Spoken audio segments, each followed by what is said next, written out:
राजकारण म्हटलं की भिडणाऱ्या भाषांची, डोळ्यात डोळे घालून दिलेल्या धमक्यांची आणि कार्यकर्त्यांच्या रस्त्यावर उतरलेल्या आंदोलनाची आठवण येते। पण नागपूरमध्ये घडलेली एक घटना मात्र सध्या महाराष्ट्रभर चर्चेत आहे।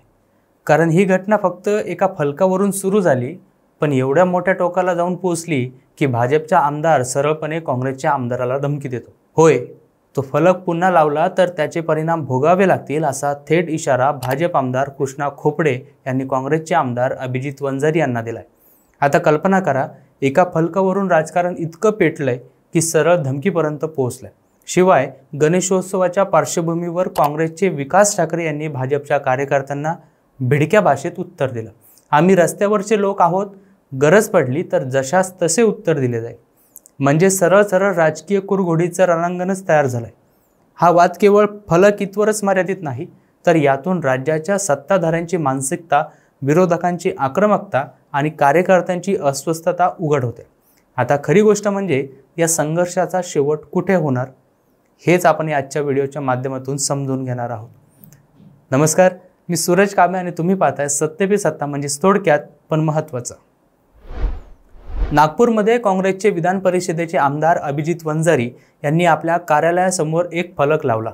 आमदार अभिजित वंजारी, पूर्व नागपूर। पण ही गोष्ट भाजपच्या कार्यकर्त्यांच्या पसनी पडली नाही, कारण पूर्व नागपूर विधानसभा मतदारसंघाचे निवडून आलेले आमदार भाजपचे कृष्णा खोपडे आहेत।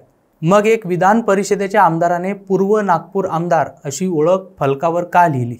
यावरून भाजपच्या कार्यकर्त्यांनी संताप व्यक्त करत तो फलक काळापासून बिघडवला। साधीशी चूक मानली असती तर इथंच प्रकरण संपलं असतं, पण तसं न होता काँग्रेस कार्यकर्त्यांनी दुसऱ्याच दिवशी जोरदार आंदोलन करत भाजपवर हल्लाबोल केला। सत्तेत आहात म्हणून काहीही चालणार नाही असं म्हणत काँग्रेसचे शहर अध्यक्ष आणि आमदार विकास ठाकरे यांनी भाजप कार्यकर्त्यांना थेट दम दिला। या आंदोलनानंतर भाजप आमदार कृष्णा खोपडे स्वतः मैदानात उतरले। त्यांनी पोलीस आयुक्तांकडे धाव घेतली आणि थेट मागणी केली, काँग्रेस कार्यकर्त्यांवर गुन्हे दाखल व्हायला हवेत। यासोबतच त्यांनी गंभीर आरोप केला, अभिजित वंजारी यांनी जाणीवपूर्वक दिशाभूल करणारा फलक लावलाय। हा प्रकार संविधान आणि जनप्रतिनिधी कायद्याचं उल्लंघन करणारा आहे। ते वकील असूनही कायद्याचा गैरवापर करतायत। खोपडे यांची भाषा इथेच थांबली नाही, त्यांनी वंजारी यांना थेट धमकी दिली। तोच फलक पुन्हा लावला तर त्याचे गंभीर परिणाम भोगावे लागतील। काँग्रेसकडून लगेच प्रतिकार करण्यात आला। विकास ठाकरे यांनी सडेतोड शब्दात भाजपला सुनावलं, आम्ही शांत आहोत कारण गणेशोत्सव आहे, पण तुम्ही असाच प्रकार केला तर रस्त्यावरूनच उत्तर मिळेल। याच वेळी त्यांनी भाजपच्या कार्यकर्त्यांना सज्जड दम देत म्हटलं, सत्ताधाऱ्यांना वाटतं की ते काहीही करू शकतात, पण काँग्रेस कार्यकर्ते गप्प बसणार नाहीत। ही घटना फक्त फलक प्रकरण नाही, यातून स्थानिक राजकीय समीकरण देखील स्पष्ट दिसतात। भाजपकडून या माध्यमातून संदेश देण्यात आला की पूर्व नागपूर हा आमचा गड आहे, कोणीही यामध्ये हस्तक्षेप करू नये। तर दुसरीकडे काँग्रेसकडून देखील संदेश देण्यात आला, सत्ता गाजवण्याचा प्रयत्न करू नका, आम्ही रस्त्यावरचे लोक आहोत। यामुळे येत्या काळात नागपूरमध्ये भाजप आणि काँग्रेस कार्यकर्त्यांमध्ये आणखीन संघर्ष वाढण्याची शक्यता नाकारता येत नाही। लोकशाहीत वादविवाद अपेक्षित आहेत, पण इथे थेट धमक्या दिल्या जात आहेत।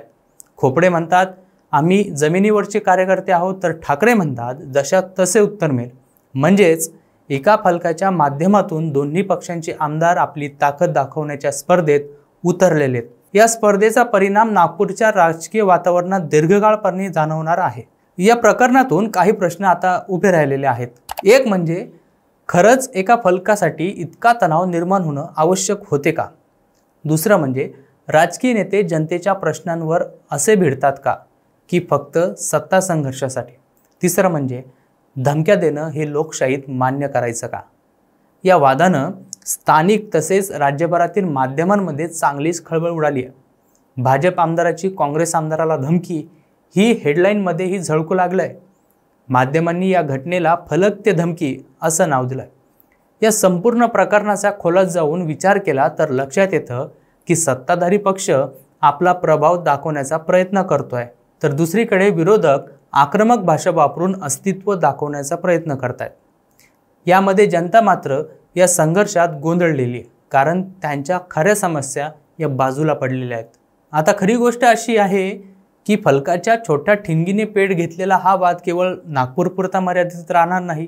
इथून राज्यभरात एक संदेश गेलाय, राजकारण आता फक्त भाषणात नाही तर थेट धमक्या देण्या इतपत आक्रमक झाले.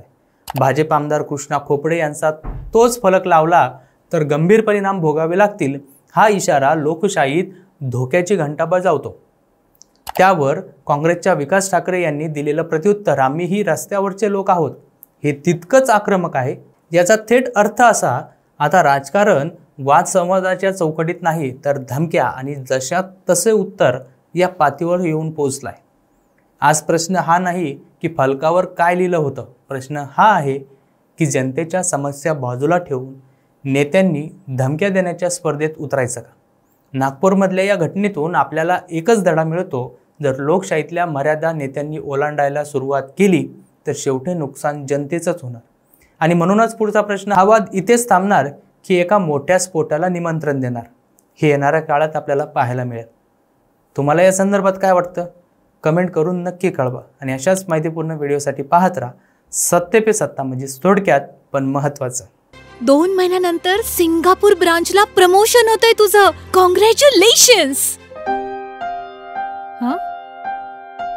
काय ग, तुला आनंद नाही झाला? मॅडम, तुम्हाला माहितीच आहे की मला पीसीओडीचा त्रास आहे. दिवसभर फटीग असतो, सारखा मूड स्विंग होतो. उगाच एवढी जबाबदारी कशाला घ्यायची? अगं, एवढं सिरियस नाहीये ते. त्यावर सोपा उपाय आहे, डॉक्टर चाटेज होमिओपॅथी क्लिनिक. अगं, किती जणींनी तिथे उपचार घेतलेत. महाराष्ट्रात अनेक ठिकाणी त्यांच्या शाखा आहेत.